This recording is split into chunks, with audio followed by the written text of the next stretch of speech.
یقیناً مزارات مقدسہ اور ایسی دینی جگہیں اسلام کے اندر شعائر اور اللہ رب العالمین کے نشانیوں میں سے ہیں، جس کا ادب، جس کی توقیر کا حکم اللہ رب العالمین نے عطا فرمایا ہے، اور ہر مسلمان اپنے دلوں کے اندر حضرات اولیاء کاملین کے ساتھ ایک قلبی ارادت رکھتا ہے اپنے عزیز رشتوں سے زیادہ، بے شک، اور اس میں کوئی شک نہیں کہ دعاؤں کی قبولیت کے حوالے سے اولیاء کرام کے مزارات، ان کا قرب اور ان کے قریب جا کر التجائیں کرنا شریعت مطہرہ کے اندر مشروع بھی رہا ہے، صحیح، اور یقیناً لوگ اپنے ذہنی سکون کے لیے، دلی قرار کے لیے حضرات اولیاء کرام کے قریب جاتے ہیں جہاں انہوں نے تقوی و طہارت کے ساتھ اپنی زندگی گزاری ہے، ٹھیک، تو اس پر شرعی دلائل موجود ہیں۔ تو اسی چیز کے حوالے سے آپ دیکھیے کہ لوگ وہاں پر جاتے ہیں تو وہ کہ وہاں پر جو فقراء موجود ہیں تو وہ مزارات کے حوالے سے بہترین مصارف ہوتے ہیں، یعنی وہ غریب لوگ موجود ہیں، ان کے کھانے کا لنگر کا اہتمام ہوتا ہے، تو باقاعدہ وہاں پر گلے رکھے ہوتے ہیں، لوگ اپنی مرضی سے اس میں پیسے ڈالتے ہیں، ٹھیک ہے، وہ پیسے ڈالتے ہیں اس لیے کہ تاکہ وہ مزارات کے مصارف کے اندر وہ خرچ ہو، صحیح، لیکن اگر اس میں خرچ نہ کیا جائے تو اور باقاعدہ طور پر ایسی چیزیں موجود ہیں کہ وہ عیاشیوں میں تقسیم کی جائے تو یہ بدترین قسم کی خیانت، اور خیانت بھی اس جگہ پر جو سب سے مقدس جگہ پر ہے، صحیح، تو یہ ایک ریاست کے ساتھ ہی نہیں بلکہ لوگوں کے جذبات کے ساتھ اور اسلام کے ساتھ ایک بہت بڑا کھلواڑ ہے، صحیح۔ اب آپ دیکھیے کہ پرانے اگر آپ شرعی نقطہ نظر سے اگر آپ دیکھیں تو پچھلے دور میں، پچھلے قوموں میں قرآن کریم نے ذکر کیا ایک تابوت سکینہ تھا، ایک تابوت تھا جو جنت سے اترا تھا، صحیح، اور اس کے اندر حضرات انبیاء کرام کے تبرکات تھے، ٹھیک ہے، حضرت موسیٰ علیہ السلام کا عصا تھا، آپ کا جبہ تھا، توریت کی تختیاں تھیں، کئی یعنی انبیاء کرام کے آثار، یعنی ان کے بدن کی چیزیں موجود تھیں، ٹھیک ہے، لیکن قوم نے جب ان کی پاسداری نہیں کی اور اس کی گویا کہ ناقدری کی تو اللہ رب العالمین جل وعلا نے بخت نصر کا لشکر ان پر مرتب کیا، صحیح، تو گویا کہ یہ ناقدری صرف ایک عظیم ہستی کے ساتھ ناقدری نہیں بلکہ پوری قوم کی ناقدری ہے، ریاست کی ناقدری ہے، ٹھیک، اور پھر ایک خدا کے عذاب کو دعوت دینے سے مترادف، تو لہٰذا اس میں چاہیے کہ اخلاقی طور پر ہر بندہ اپنا احتجاج اس میں ریکارڈ کرائے، جس طرح یہ حضرات اس میں مل کر اپنی قانونی طور پر جو تگودو کر رہے ہیں تو قانونی اداروں کو بھی چاہیے، دیگر لوگوں کو چاہیے کہ یہ مسئلہ متعدی رکے گا نہیں، اور یہ بڑھ جائے گا تو خدا نخواستہ پھر کوئی دوسرے رخ اختیار نہ کر جائے، تو بہتر یہ کہ تحمل کے طریقے سے اور جو ان کا شرعی اور اخلاقی اور ایک قومی اور ایک جمہوری جو ہے کہ مطالبہ ہے اس کو قبول کیا جائے۔ ریاست اسی لیے ہوتی ہے، ادارے اسی لیے بنتے ہیں۔ بہت خوب۔ اچھا، مدحت مصطفیٰ صلی اللہ علیہ وسلم کے آج کے مقابلے میں جو اپنے سفر کا اختتام کر چکے ہیں جویر بطول، میں ان سے کہوں گا کہ اپنا گفٹ ہیمپر لے لیں رضوان قادری صاحب سے اور نثار اجاگر صاحب سے، اور اویس بشیر آپ بھی لے لیں۔ مغلیہ نمکو نے بھیجا ہے آپ کے لیے گفٹ ہیمپر، اجاگر صاحب کو اور رضوان صاحب، جی سبحان، آئیے بیٹا لے لیجئے۔ اویس بشیر کہاں ہے؟ آ جائیے اویس بشیر، آپ بھی لے لیجئے۔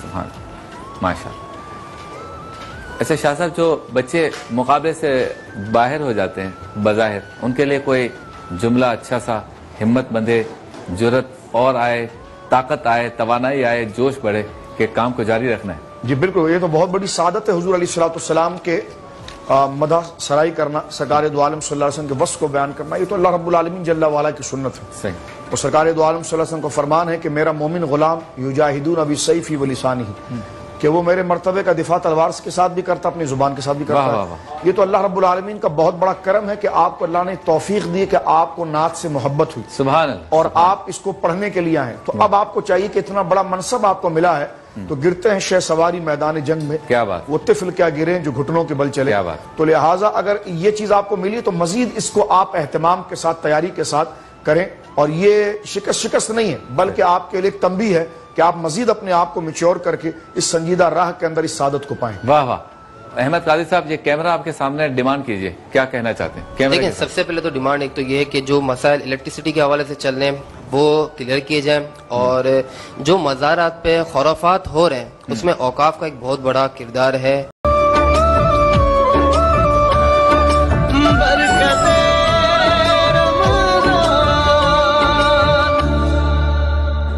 خوش آمدید، ایک بار پھر آپ کی خدمت میں حاضر ہیں، اور دال مکھنی تیار ہو رہی ہے، ہونے والی ہے، ہو چکی ہے، کیا ہوا ہے؟ ہو چکی ہے، ہو چکی ہے، بس اب ہم نے سرو کرنا ہے۔ تبدیلی آ نہیں رہی؟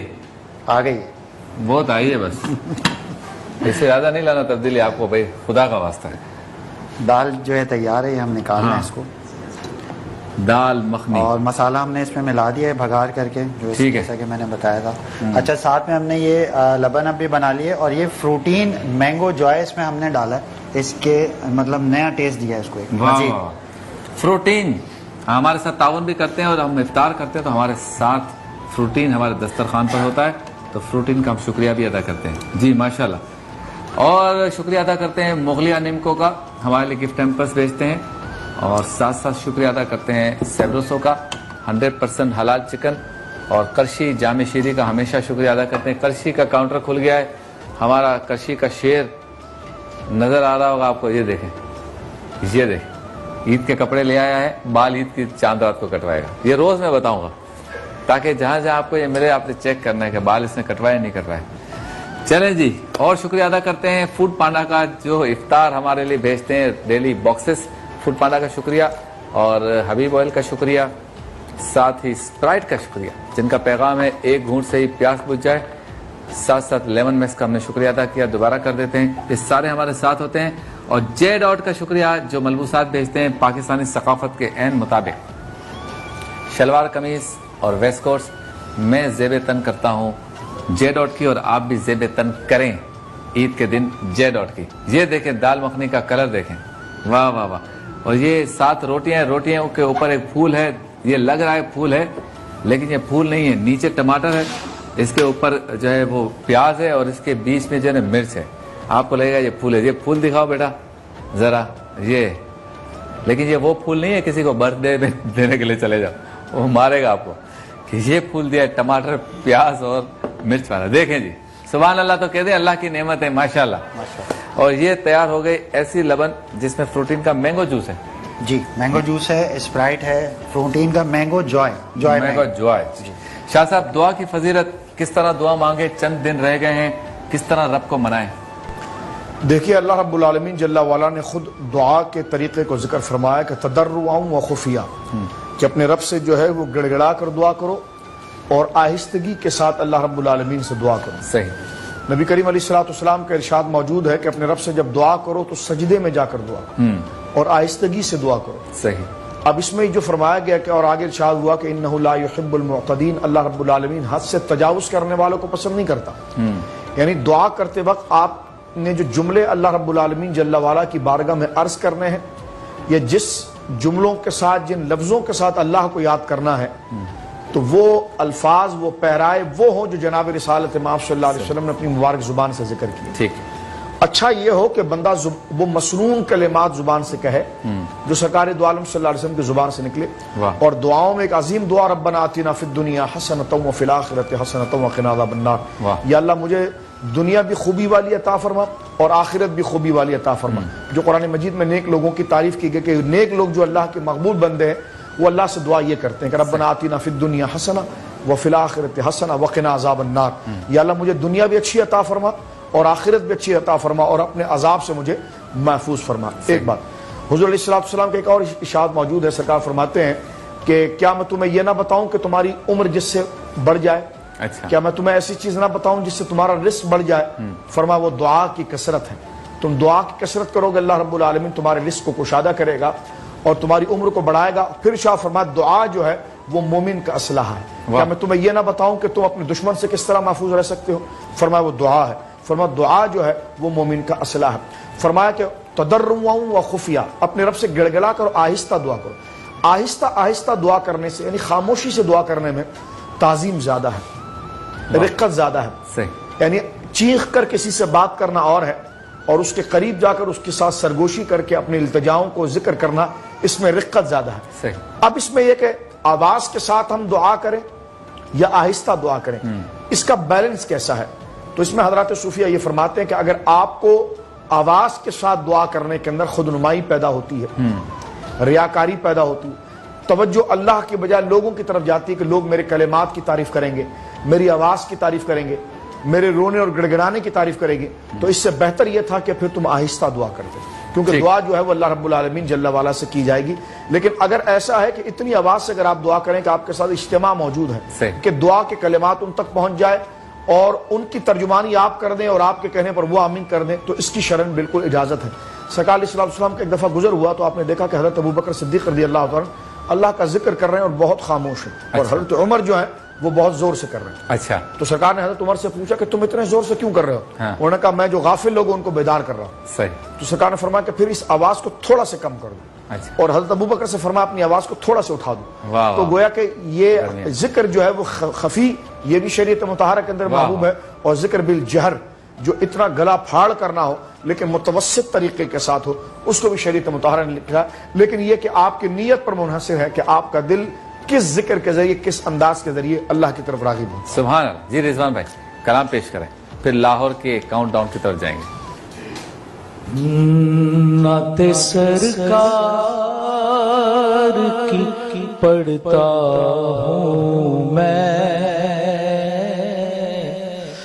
بس اسی کام سے گھر میں میرے رحمت ہوگی.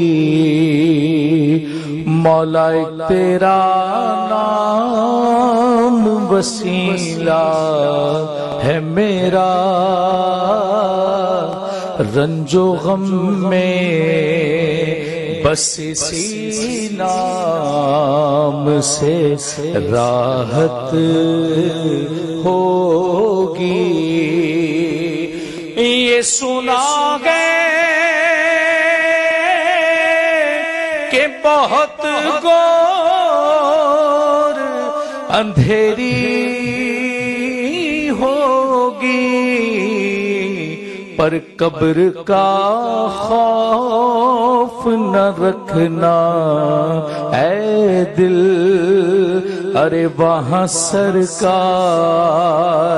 کے چہرے کی زیارت ہوگی. حشر کا دن بھی عجب دیکھنے والا ہوگا.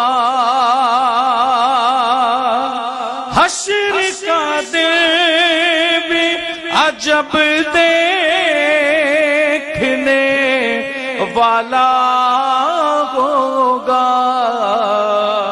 اور زلف لہرا کہ وہ جب آئیں گے، پھر قیامت پہ بھی خود ایک قیامت ہوگی. ایک تیرا نام وسیلہ ہے میرا، رنج و غم میں بس اسی نام سے راحت ہوگی. سبحان اللہ سبحان اللہ. اجاگر صاحب دعا کی فضیلت.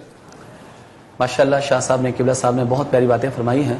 تو یہ پورا لب لباب یہی ہے جو شاہ صاحب نے فرمایا ہے، مگر ایک دو جملے یہ ہیں کہ جب بھی دعا مانگے تو بڑی یقین کے ساتھ مانگے، اچھے گمان کے ساتھ مانگے، کیونکہ انسان اپنے رب سے جس طرح گمان رکھتا ہے اللہ تعالیٰ اس کے گمان کے ساتھ ہی اس کے ساتھ پیش آتا ہے.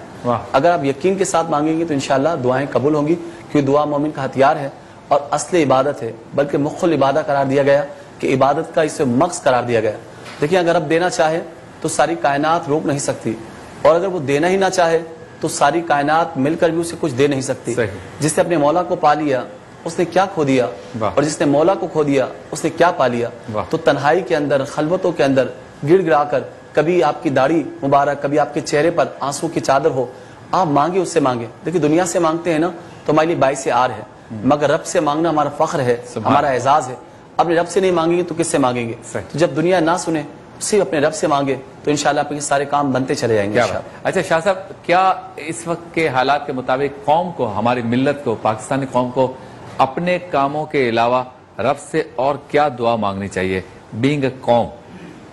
دیکھیے اللہ رب العالمین جل والا سے رجوع کرنا چاہیے استغفار کے ساتھ. حضرت مولا امام حسن مجتبی رضی اللہ تعالیٰ عنہ کے پاس مختلف التجائیں لے کر لوگ آئے. اچھا. ایک نے کہا کہ میرے گھر بیٹے کی ولادت نہیں ہوتی. صحیح. آپ نے فرمایا اللہ سے معافی مانگو.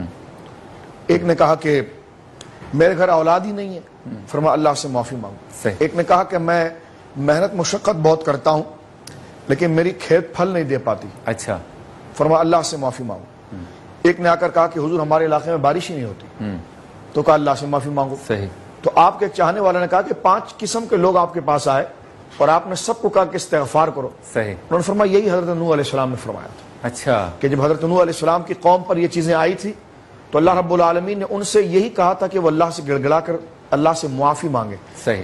تو ہمیں چاہیے کہ صمیم قلب سے ساتھ ہم اللہ رب العالمین کی بارگاہ میں استغفار کریں، ندامت اور شرمندگی کے ساتھ اس کی بارگاہ میں رجوع کریں۔ صحیح۔ سید الوظائف، سب سے بڑا وظیفہ اللہ کی بارگاہ میں اس سے معافی مانگنا ہے، واہ واہ واہ۔ اس سے توبہ کرنا ہے۔ اگر آپ چاہتے ہیں کہ آپ ڈپریشن کے مریض نہ بنے، یا جو اپنے سر پر بہت ڈپریشن اور بہت افکار رکھتا ہے، جس کو بہت زیادہ گھبراہٹ ہوتی ہے، جس کا جی بے چینی ہے، جس کا ذہن بہت زیادہ منتشر ہوتا ہے، خواہ مخواہ کا خیال آتا ہے، خواہ مخواہ کا غصہ آتا ہے، میں بات کرتا ہوں کہ صرف وہ خاموشی سے چلتے پھرتے لذت کے ساتھ جس طرح بندہ اپنی ماں کو درد سے پکارتا ہے، اس کا اگر 5% بھی حصہ اگر آپ رکھ کر اللہ کی بارگاہ میں استغفر اللہ ربی من کل ذنب واتوب الیہ کہ تھوڑی آواز کے ساتھ پڑھیں، تھوڑی دیر کے بعد آپ دیکھیں گے کہ آپ ریلیکس ہونا شروع ہو جائیں گے۔ اور یہ صرف آپ کا باطن ریلیکس ہونا نہیں شروع ہو جائے گا، آپ کا یقین تقدیر کی طرف آنا شروع ہو جائے گا، اور جو کام آپ کے لیے ہونا بہتر ہے وہ باقاعدہ بنتے ہوئے آپ کے سامنے۔ سبحان اللہ۔ تو تمام ہمارے جتنے بھی آڈینس ہے بیٹا سب کو سی ڈی ڈیلیور کر دو، شاباش، دکھا دیں ذرا بھائی، اور لاہور کے کاؤنٹ ڈاؤن کی طرف جانا ہے، شاباش، جلدی جلدی، سبحان اللہ۔ تو لاہور اور اس کے مضافات میں افطار کے وقت میں کم و بیش 15 منٹ باقی ہیں، لاہور اس کے مضافات میں افطار کے وقت میں کم و بیش 15 منٹ باقی ہیں۔ تو ہم چلتے ہیں کاؤنٹ ڈاؤن کی جانب، اور یہ کاؤنٹ ڈاؤن آپ کے لیے پیش کیا جا رہا ہے لائف بوائے کے تعاون سے۔ ہم چلتے ہیں بریک کی جانب، جب واپس آئیں گے تو کراچی کے اسٹوڈیو میں دسترخوان سجا ہوگا، مناجات ہوگی اور شاہ صاحب دعا فرمائیں۔